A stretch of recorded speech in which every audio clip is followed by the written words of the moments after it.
Good morning, everyone. Welcome to Agent Power Huddle. Excuse me. And what I affectionately call Scripting Fridays. And today we're going to cover some content that's near and dear to my heart, and that is selling against listing discounters. If you can't tell by my background, I'm in the Seattle market, home to Redfin. So if you have Redfin in your market, they're a big discounter. There's also smaller ones that we run into. So it helps to have some language and some scripting to help you sell against those folks. So that's what we're going to cover today. And as always, I try and leave a little bit of time at the end to allow you guys to ask me any scripting questions you might have in your day-to-day activities. You might be running into something you're not sure what to say, or you might want to know what I would say. All right, so let's get rolling here. In my voice, I'm just getting over some sort of cold or something. All right.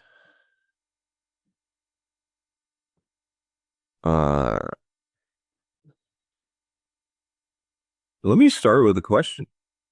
Have any of you ever signed a 7% listing agreement? I've signed over 100 of them. So let me start with the premise that price is only an issue in the absence of value. So if you provide enough value, you should charge what you're worth. You should be able to get what you're worth, right? So we're going to talk through what to say against listing discounters. But if you're not able to sell your services and get 4% for yourself, or at least 3%, practice. Like, that's all it is, right? It's a skill. So we can dive into that deeper if you'd like to towards the end. So what you're going to leave here today with is confidence, knowledge, weapons, and a heightened awareness that you are worth what you charge. And sadly, I think a lot of folks in our industry are not as bullish on themselves as they should be, really, right? So what's a discounter's belief system? Well, discounters think that all brokers are the same, right? And they think that the only differentiator between brokerages or brokers is what they charge. So they figure they're going to get the deal if they charge less, right? They think all the marketing's the same, all the skills are the same, the negotiation skills are the same support, everything, right?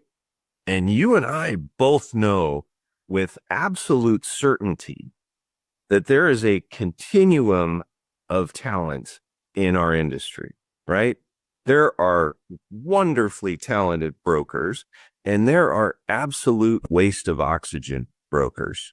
Sounds harsh, I know, but they shouldn't be in the industry, right? And the consumer doesn't know the difference when they first meet you.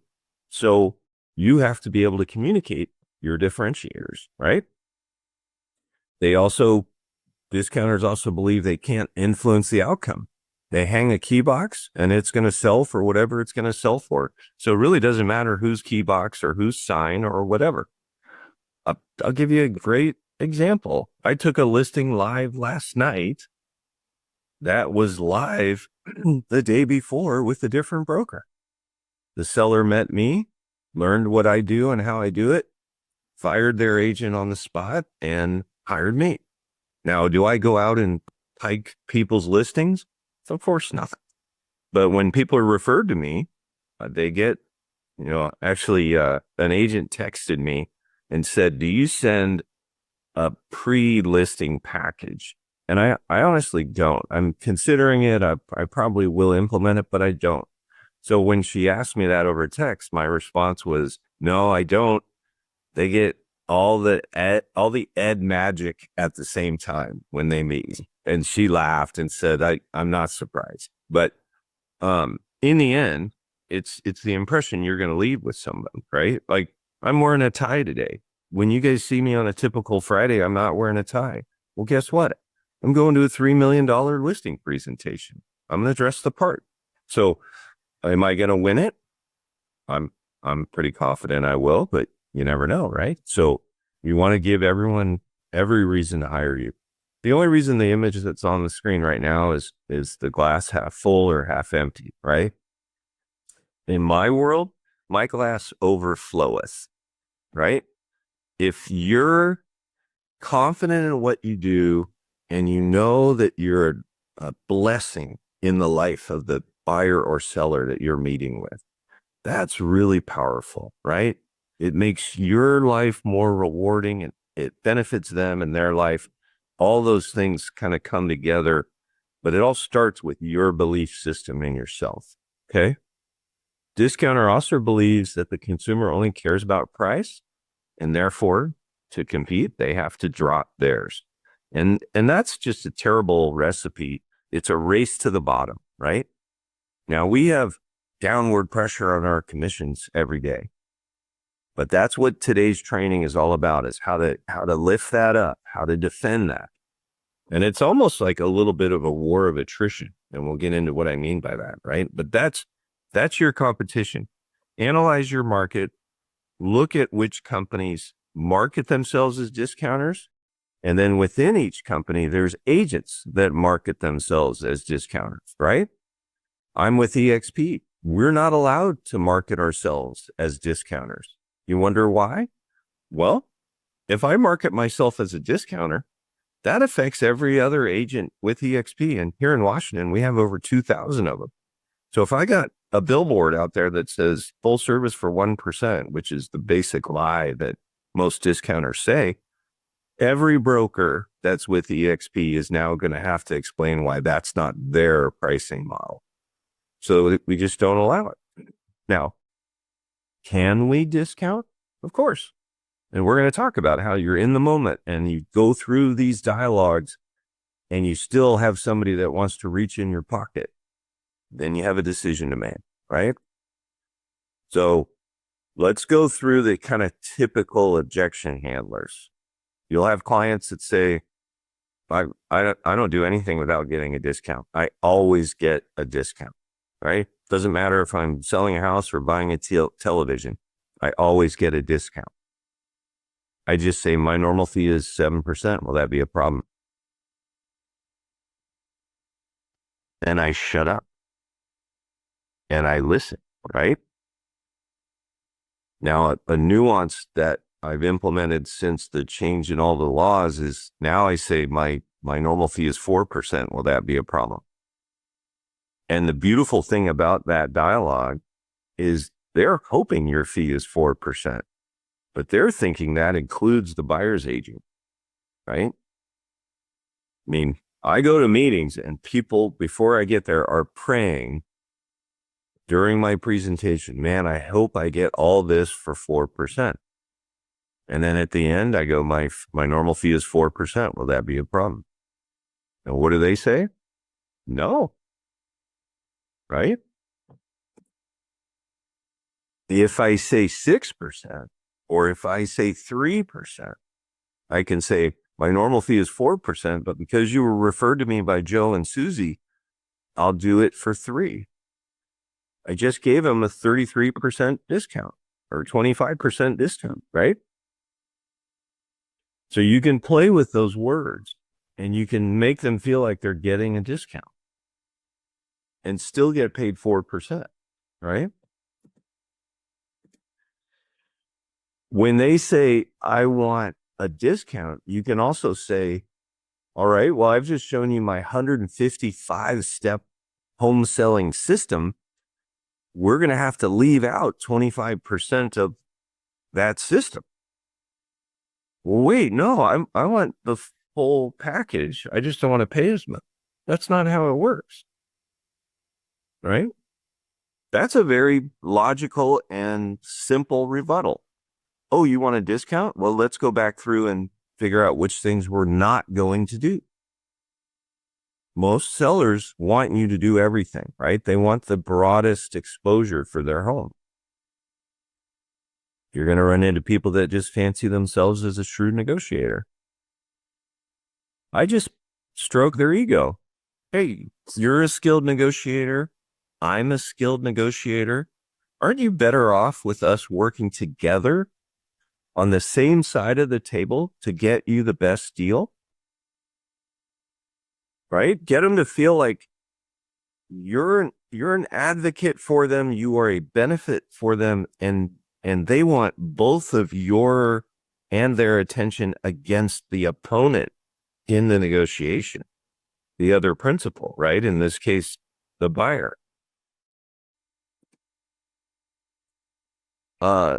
When they say Redfin will do it for 1%, or here we have the Cascade team is another discounter. So-and-so will do it for 1%.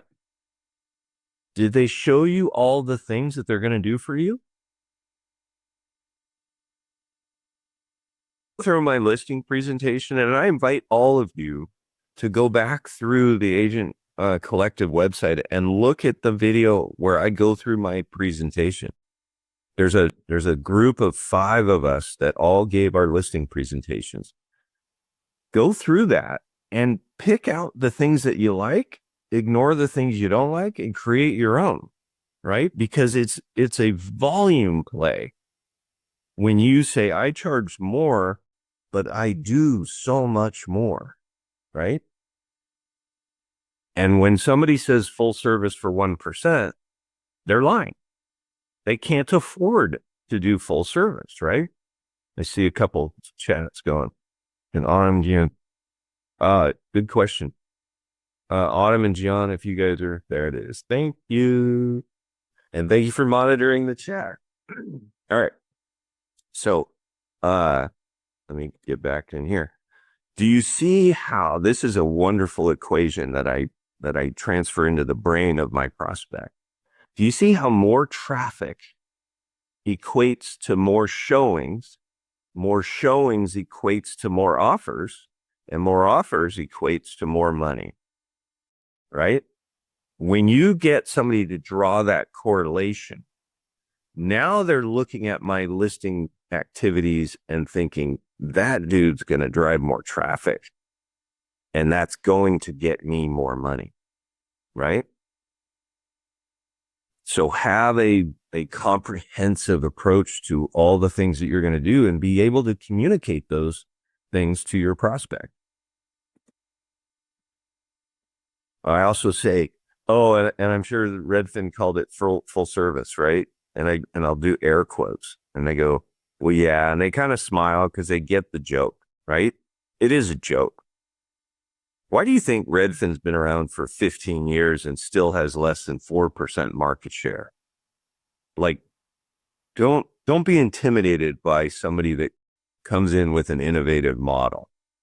You know, EXP came in with an innovative model, and we now sell more houses than any company in America. That's the bottom line, right? But Redfin never got any traction because in the end, discounters can't produce results like people that don't discount. There was a business author that said, if Nordstrom is on one side of the road and Walmart's on the other, you have to pick an approach. Otherwise you get run over in the middle, right? Well, you guys should all aspire to being Nordstrom. And you have the skills and you have the resources and all the tools, you know, from the luxury systems, everything. You have the ability to deliver results. So now back to the so-and-so does it for 1%. They called it full service, right? Excuse me. Did you see anything different in my program? Well, yeah, you cover reverse offers. You cover, you know, selling houses for free. You cover blah, blah, blah. Load them up, right? Here's what I call knee buckling logic.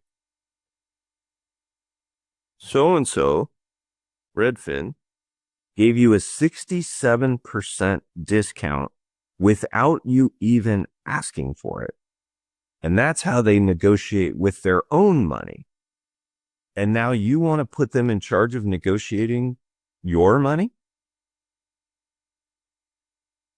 You see why I call that knee buckling logic? Like how stupid is that?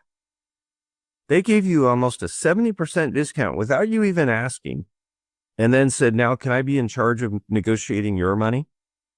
Are you crazy? Of course you can't. I love that one. Another objection handler. This is how I make my living, by doing a great job for my clients. Do you really want to reach into my pocket and take money out of my pocket? That's offensive, right? And when you think of these objection handlers, I mentioned earlier, a war of attrition, right? There's this concept in negotiations where if one side has 4 rebuttals and the other side has 5, the side with 5 is going to win, right? Because you say something and they say something. When somebody runs out, they lose. Well, that's what these objection handlers are designed to do. And as you can tell, they get more aggressive and more offensive the deeper you go, right? It's offensive to look somebody in the eye and say, so you truly want to reach into my pocket? Think of it this way too. Which pocket is deeper? Your commissions or the buyer? Right? Because your commissions might be 3%, might be 2.5%, whatever it is, but you don't even get all of that. You're going to split it with your firm, right? Unless you're an icon, and you get to keep it all, which is pretty awesome. But in general, right, you're going to give some percentage of it to your firm, and this guy wants to take money out of your pocket, and it doesn't come out of the firm, it comes out of you, right? So you can draw that comparison as well. Shoot a picture of this screen, because this is the summary of all the different objection handlers.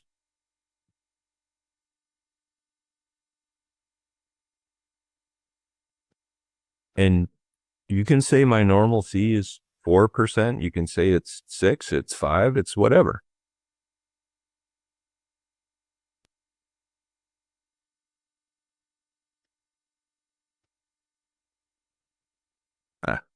Yes. The objection slayer, right? Because it's that war of attrition comment, Rima, right? My list, like, you want to know a great objection handler that I've built into my listing presentation, which you'll see if you watch the video? We have a slide that says the MLS average listing sells for 100.4% of asking. So they're getting a little above list. My average listing is 103.8. So I'm getting 3.4% more money than all of my peers in the MLS. And I've had seller prospects, when I get to that slide, go, so your system pays for itself. And I go, yeah, can I quote you that in some of my marketing? Because you're right. And I point out, I go, you know, the funniest part about this slide is that number 100.4, that includes my numbers. So if you pulled me out of that, it would actually go down and the margin would grow. Does that make sense? It's just math, right? So analyze your stats and compare them to the MLS averages. If you're not beating them, then don't put that slide in your presentation, right? Don't bring that up. But if you are, highlight the crap out of it. All right. At the end of the day, when you get through all of these objection handlers and they still want a discount, it's just your business decision at that point. You want that listing for that amount. And I've said yes to lower numbers, but I get higher numbers more often than I say yes to lower numbers. Right? But you get to make the call.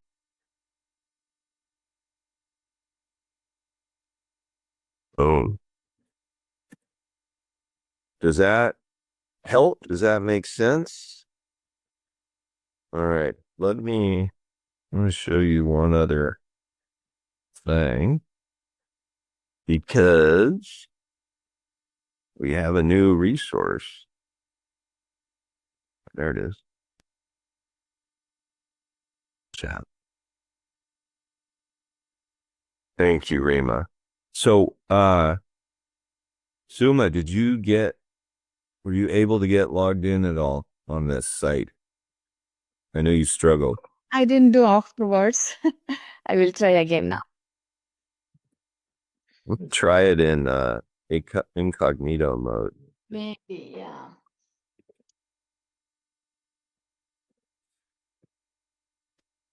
Yeah, so that's the issue.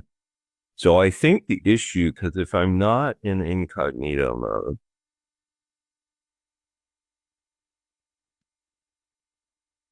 I have to be logged into my ChatGPT account. Even if it's a free account, I need to be logged into it. Let me try and figure this out, Alice, and then I'll come to you, I promise.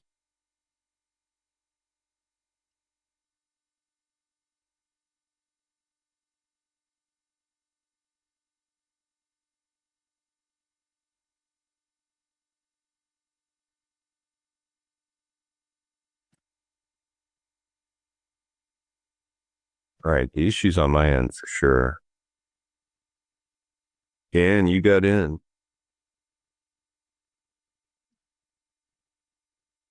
Mine opened right up, but I was already logged in. I'll have to troubleshoot that, so I apologize. But I'm sure it has to do with being logged in. All right. Allison, you have your hand up. I was just wondering, I put in the chat, if I can ask what would Ed say for some like miraculous cold calling scripts that make me irresistible as a listing agent. Okay. What kind of lists are you calling from? So are these acquired, canceled? Are they? No, I just talked to my title rep yesterday, and I want to hit a new area of like 1 million plus around the corner.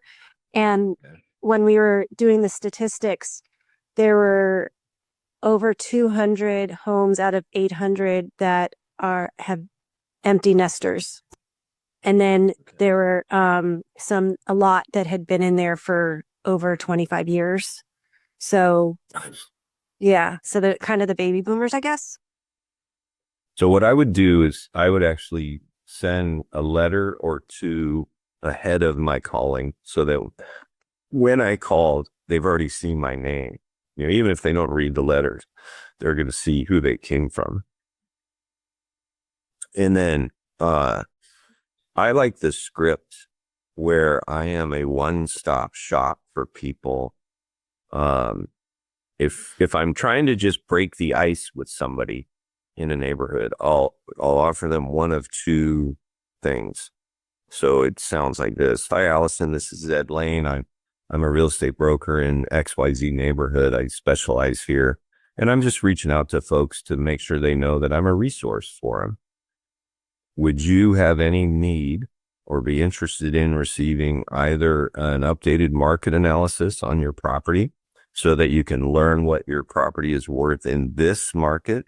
And I emphasize the word this because everybody's reading headlines and they know the market's in flux and they probably haven't looked at their Zestimate in a while or whatever. And then the other thing I offer, and this will be up to you to decide if you have this, but I offer them access to my vendor list. So I'm a former general contractor. I have over 200 subs. So if you ever need anything on your house, call me. I have a question about the first one. Yeah. I don't know. I haven't learned KV Core. Is there like some kind of automated something that KV Core sends out? For evaluation? For anything. There is. Yeah. But I've not used it. I know Matt on my team has used KV Core's, CMA tool. I use Cloud Agent Suite, which is a paid service. I think they're pretty similar, so you may as well use the free one. But here's kind of the aim when I do a CMA. When I do a CMA for you, because we're talking about listing your home, I don't send you a document. I play a game, right? You remember the color picture CMA tour. Like that's what I do. But there are occasions where, like this, if I'm door knocking a neighborhood and I offer you a CMA, I want to send you something that's thick, right? I don't know if you remember Bob Sink out of Pittsburgh, but I flew him out to Seattle to do a listing training, and he made the joke. He goes, I want it to be like a phone book that I drop on your table, right? So both KV Core and Cloud Agent Suite will produce like a 75-page CMA. That's what I want. And it's soft copy, it's PDF. So I'm emailing it to them anyway. I don't deliver it and drop it on their table, but I'll send it to them. And even in my email, it says, and your value's on page 12, because most people don't want to read all 75 pages and hunt for the value anyway. But what that does, the high D. right. And what that does is that sort of cements the relationship going forward. And now I'm going to put you in my drip sequence so that I stay top of mind. Because in the end, you know, I do this a lot where it's like, yeah, we're not interested in selling now. That's fine. I'll tell them, you know, hey, if you want me to update that thing every 6 months, just reach out. I'll be happy to do that. What you'll find if you door knock those 200, or if you cold call after sending letters to those 200, is 2 or 3 of them are going to say, yeah, actually, we have been thinking about it.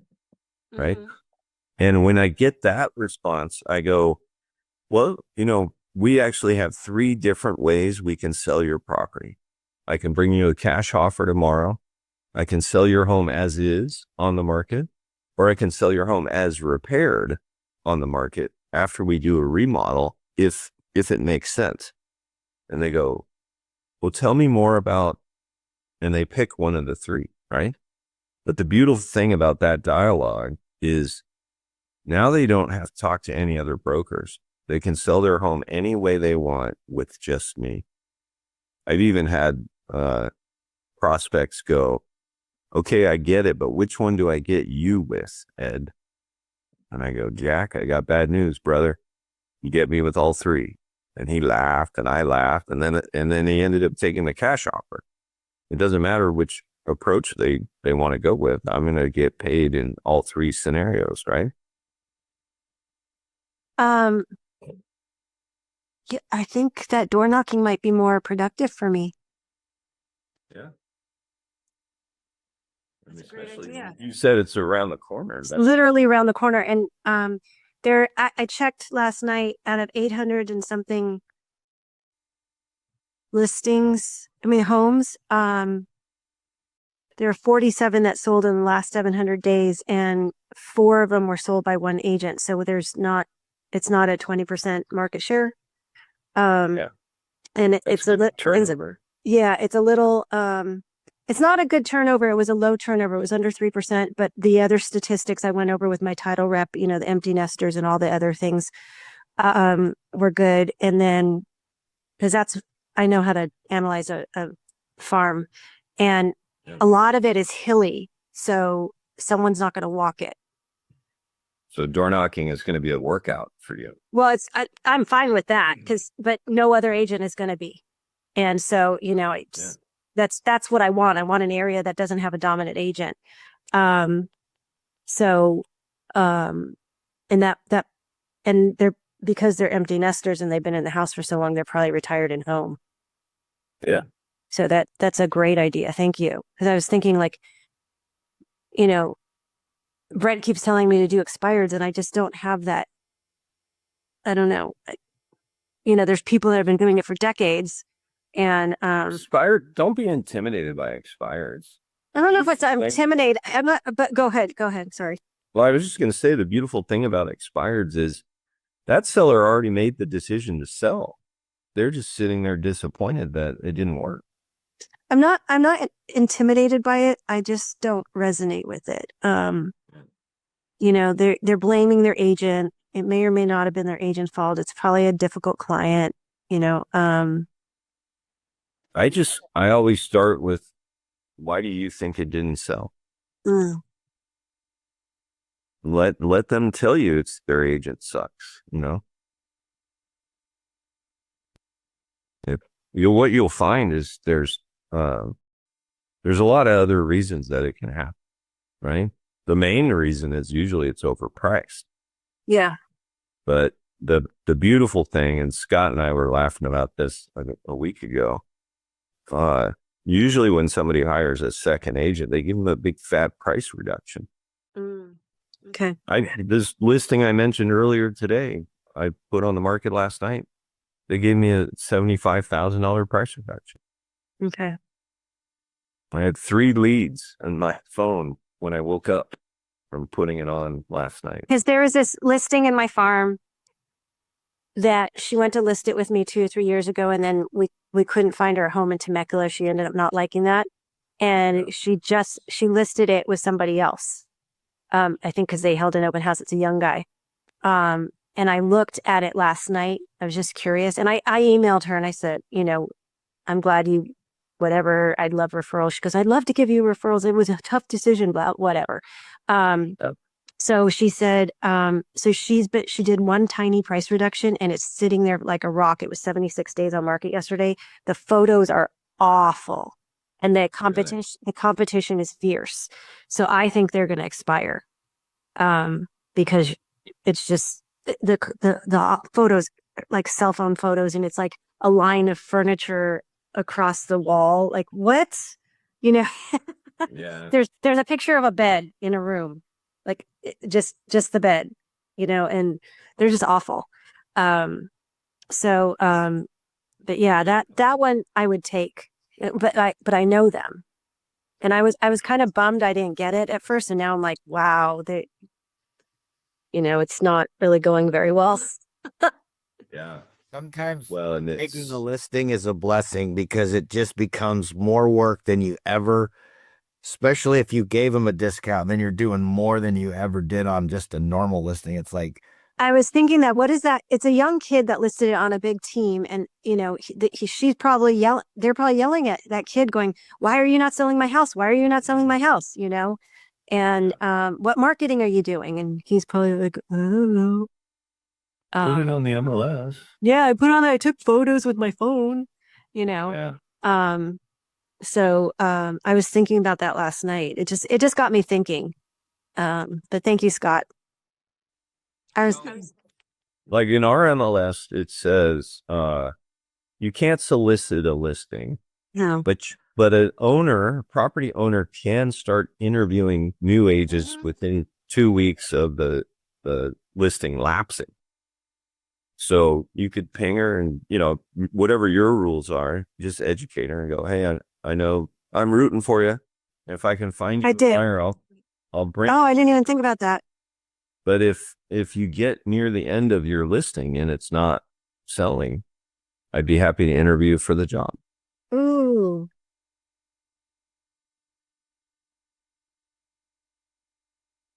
And in those, I know Scott does the same thing. In those interviews, I'm harder on price because you have that backstop of you tried 980 and it failed. There's some flaws in that list price strategy. Let's dive into that, right? I like saying I've never met a seller that could pick their listing price, their sale price. Yeah. Yeah, that's true. Otherwise, we would all be selling for $2 million, you know? Right. I had a Facebook lead that asked for evaluation or asked for a cash offer. And I have this autoresponder that says, I got your request. I'm happy to provide it. One question that I think would benefit you is, can I come and see it? Because then I can sharpen my pencil and get you more money. You know, sight unseen, I have to be conservative is sort of the theme of the email. To which he writes back, I never asked for a cash offer. But since you asked, 5 million, please. So I wanted to write back with my middle fingers, F you, dickhead. But I didn't. I said, that's funny, 5 million. I'd want that too. Because I looked up his house. It's 1,000 square foot house in a shitty part of town. I'm like, yeah. But you did ask for a cash offer from my website. Here's a screen grab of me doing it, because I get with fellow, you get a evidence of consent little thing. So, and he wrote back, sorry, I guess I did, but no, I'm not selling. I'm like, I don't want that. Like, you're not my client. You're not my ideal client. Yeah. Yeah. So no worries, mate. So Ed, Yeah. getting back to your GP or Chat GPT and your website, what would Ed say? I tried it and it didn't go through. It said whatever. But then I tried HTTPS and it went on. So I don't know if that had anything to do with getting it on, but I also had to log into Chat GPT to use your what would Ed say. So I think you have to have a Chat GPT account, don't you? To be able to go to your site to plug it in. Yeah. That I do think is true.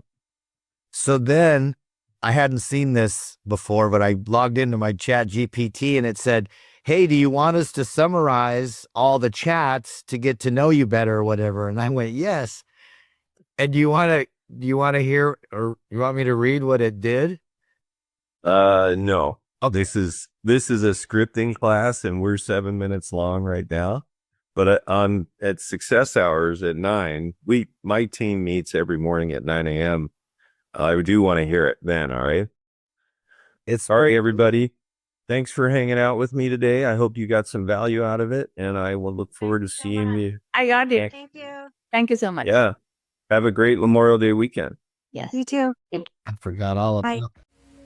If you'd like more information or to get connected to the Agent Power Huddle, join our free Facebook group. This call was designed for the agents in our EXP organization, but open to any agent from any brokerage. If you're a guest and you're interested in learning more about EXP or our specific resources within the Agent Collective, reach out to the person who invited you to this call to get more info.